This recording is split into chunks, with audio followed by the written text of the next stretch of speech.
좋아요, 구독! 외신 브리핑 시작합니다. 어제 3대 지수는 상승하면서 마감을 지었습니다. 다우지수 같은 경우에는 0.43% 장중 내내 플러스권을 유지했고요. 나스닥은 0.2% 상승하면서 장중에 상승 반전하며 플러스권으로 돌아섰습니다. 그리고 S&P 500 지수는 0.39% 강보합 수준에서 마무리를 지었습니다. 일단 빅테크주들의 차익 매물이 좀 나오게 되면서 상승 탄력은 다소 제한된 모습을 보였습니다. FOMC에 대해서 월가에서는 회의적인 모습을 보이는 기사들도 좀 나왔는데요. 지금 시장은 내년 3월에 금리를 인하할 것이다라는 기대감을 좀 당겨오면서 산타 랠리를 조금씩 보이는 상황이기 때문에 이번 FOMC 기자회견에서는 다소 매파적인 발언이 나올 수도 있다라는 회의적인 시선을 좀 담고 있었습니다. 그리고 장중 비트코인 가격이 7.7%까지 급락을 하게 되면서 가격도 좀 떨어졌고요. FOMC에 대한 우려감 때문에 깊은 낙폭을 좀 기록을 했습니다. 그리고 AMD는 급등을 했고요. 브로드컴 같은 경우에는 VM웨어 인수 효과가 재조명되면서 올해 중에서 가장 빛나는 모습을 보이기도 했습니다. 그리고 인텔 등 내노라하는 반도체 주들도 함께 상승을 하긴 했습니다만 빅테크주들의 차익 매물로 인해서 상승 탄력은 다소 제한된 모습을 보였습니다. 경제 지표도 하나 체크하고 넘어가 보도록 하겠습니다. 일단 뉴욕 연은에서 집계한 1년 기대 인플레이션입니다. 11월 달 같은 경우에는 3.4% 수준으로 집계가 됐습니다. 2021년 4월 이후 최저고요. 2달 연속 계속해서 하락하는 모습을 보였습니다. 휘발유 가격 전망이 좀 둔화를 했고요. 또 임대료나 대학 학비와 관련된 부분에 있어서 누그러지는 모습을 보였기 때문입니다. 일단 기대 인플레이션이 하락하는 모습을 보였기 때문에 FOMC에서 연준이 금리를 동결할 가능성이 더 높아졌다라고 볼 수 있겠고요. 무엇보다 중요한 점은 금리 인하 시점 또한 더 빨라질 수 있다라는 점에서 시장 투자자들은 환호하는 모습을 좀 보였습니다. 계속해서 유가도 함께 확인을 좀 해보겠습니다. 유가 같은 경우에는 배럴당 71달러 선에서 마무리 지었습니다. 강보합 수준이었고요. 일단은 FOMC 그리고 발표될 CPI, PPI까지 좀 앞두고 있는 상황이었기 때문에 관망세가 조금은 짙은 모습이었다라고 볼 수 있겠습니다. 이어서 기사들도 함께 체크해 보도록 하겠습니다. 첫 번째는 Financial Times 기사 먼저 보실 거고요. China uranium grab paused. Threat to Western energy supplies warns yellow cake라는 기사입니다. 오늘 첫 소식으로는 이 사진에 나와 있는 것처럼 우라늄과 관련된 소식을 좀 준비를 해봤습니다.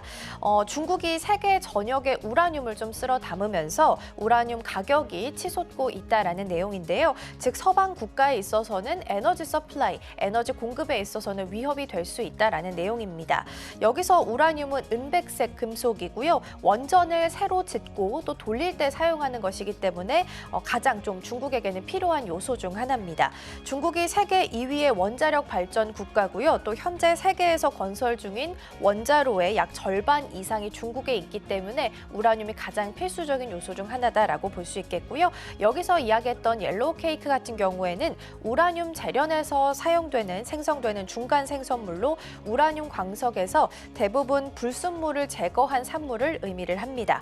기사를 좀 살펴보면 런던의 우라늄 투자 회사의 CEO는 중국이 시장에서 우라늄을 사들이고 또 우라늄 광산과 장기 계약을 하고 있지만 서방은 오히려 우라늄 확보에 뒤처지고 있다라고 지적을 했습니다.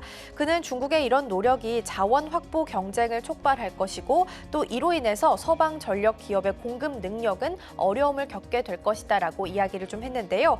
최근 두바이에서 열렸던 제28차 유엔 기후변화협약 당사국 총회에서도 2050년까지 세계 원자력 에너지 발전 용량을 2020년 대비해서 3배로 늘리겠다라고 선언을 한 바 있습니다. 이에 따라서 최근 우라늄은 파운드당 81달러 선에서 거래가 되는 등 2007년 이후 최고 가격을 기록하기도 했습니다.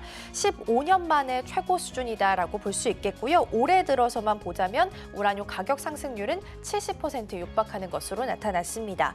또 전문가들은 내년 우라늄 가격이 파운드당 100달러 이상을 넘길 가능성이 상당히 크다라고 전망하기도 했는데요. 현재 서방 국가들은 우라늄 확보를 위해서 일단은 러시아에 의존을 하고 있는 상황입니다. 러시아 러시아가 세계 우라늄 매장량의 약 50% 정도를 차지를 하고 있는 상황인데요. 중국은 이미 우라늄 확보에 좀 나선 모습이고요. 러시아는 우크라이나 침공 이후에 서방의 제재에 맞서서 우라늄 공급 중단 카드를 꺼내들 수도 있는 상황입니다. 그렇기 때문에 러시아까지 우라늄 공급을 끊기로 하게 된다면 서방 국가들은 이 독립적인 공급망 구축을 위해서는 향후 5년간은 혼란에 빠질 수도 있다라고 내다보고 있습니다. 이 원자재를 두고 좀 이를 무기화하려는 움직임이 조금씩 보이고 있는데요. 관련주들의 움직임 또한 그리고 가격 또한 함께 체크를 해볼 필요가 있겠습니다. 계속해서 두 번째 기사도 함께 살펴보겠습니다. 이번에는 야후 파이낸스 기사 함께 보실 거고요. Hong Kong voter turnout hits record low after China purge라는 기사입니다. 이번에는 이틀 전, 그러니까 일요일에 치러졌던 홍콩의 선거와 관련된 소식을 준비를 했고요. 유권자 투표율이 사상 최저를 기록을 했다라는 기사입니다. 홍콩은 이틀 전에 제7회 구의회 선거를 진행을 했습니다. 최종 투표율이 27%로 역대 최저 수준을 기록했다면서 다양한 기사들이 좀 나오고 있는 상황인데요. 선거율이 최저 수준을 기록한 데는 이 홍콩이 선거 제도를 바꾸었기 때문입니다. 민주 진영을 배제하고 친중 인사만 출마하도록 하는 이른바 애국자만 출마하게 하면서 많은 국민들이 무관심과 저항의 표시로 투표를 거부한 것으로 보이고 있습니다. 홍콩 정부는 이례적으로 대대적인 투표 캠페인을 진행하기도 했고요. 갑작스러운 전산 고장을 이유로 투표 마감 시간을 90분간 연장하는 모습을 보이기도 했습니다. 민주 진영 출마가 원천 봉쇄되면서 이번에는 당선자가 아니라 투표율이 얼마나 될 것인지 이 부분에 시장에 관심이 좀 쏠렸었는데요. 최종 투표율은 27.54%로 역대 최저 수준을 기록했던 1999년 35.82%보다도 더 떨어지는 수치였습니다. 앞서 홍콩에서는 중국 주도로 2020년 홍콩 국가안전유지법을 도입하면서 사회 통제를 강화한 바가 있는데요. 홍콩의 경우에는 구의회 선거이긴 했지만 친중 인사들로 꾸려졌다라는 점이 가장 큰 포인트가 될 수 있겠습니다. 이전에 대만 선거 기사에서도 좀 살펴보셨다시피 대만 역시도 친중 인사가 조금 더 앞서고 있는 상황이었는데요. 홍콩과 중국 이 양국이 모두 다 친중국 쪽에 맞춰서 정책을 결정하는 것은 아닌지 이 부분도 계속해서 확인을 좀 해볼 필요가 있겠습니다. 이번에는 섹터별 움직임 이어서 함께 좀 보도록 하겠습니다.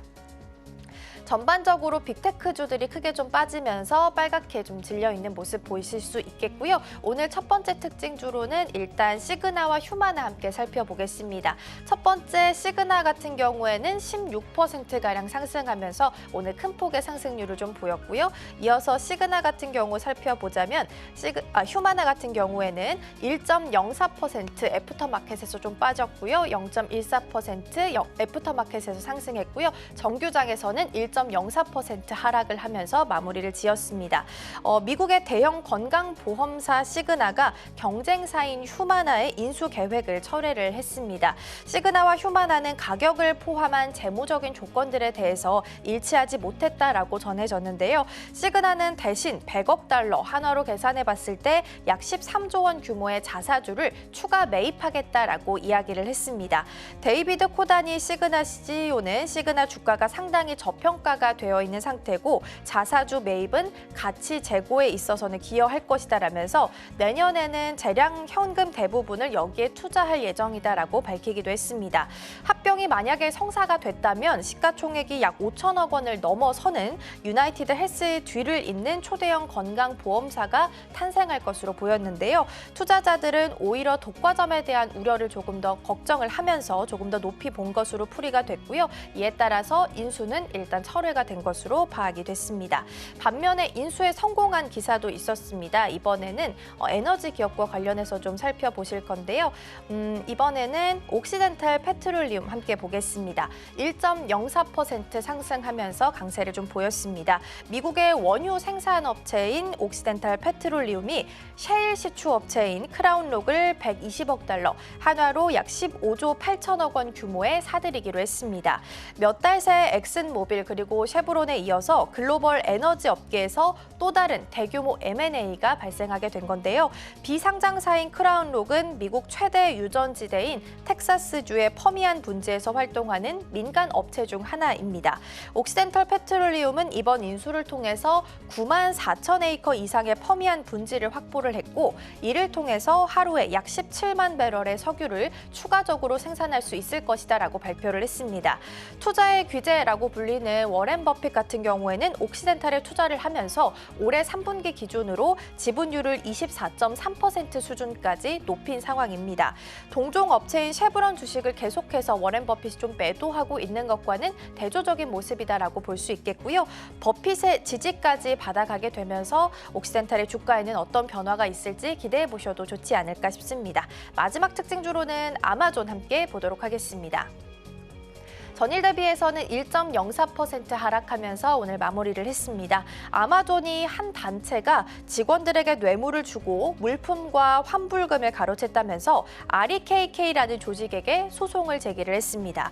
아마존은 REKK가 2022년 6월부터 2023년 5월까지 고객을 사칭해서 노트북과 게임기 그리고 보석 등 고가의 물품을 포함해서 수십 건의 부정 환급금을 받아서 챙겼다라고 주장을 했습니다. 이로 인해서 아마존의 피해 금액만 보자면 수십억 달러에 달하는 것으로 보이고요. REKK는 이 과정에서 아마존 직원들에게 접근을 하면서 환불 처리를 대신해주는 대가로 수백만 원 상당의 뇌물도 지급한 것으로 나타났습니다. 전직 직원들이 이렇게 승인한 반품은 모두 76건이고요. 아마존이 지급한 환불금은 10만 달러에 웃도는 상황이다라고 전해졌습니다. 아마존은 소송 이야기가 전해지면서 오늘장에서 1% 넘게 좀 크게 빠지는 모습 보였고요. 마무리하는 모습 보였습니다. 가격은 145달러 선에서 마무리했습니다. 지금까지 외신 브리핑이었습니다. 좋아요, 구독!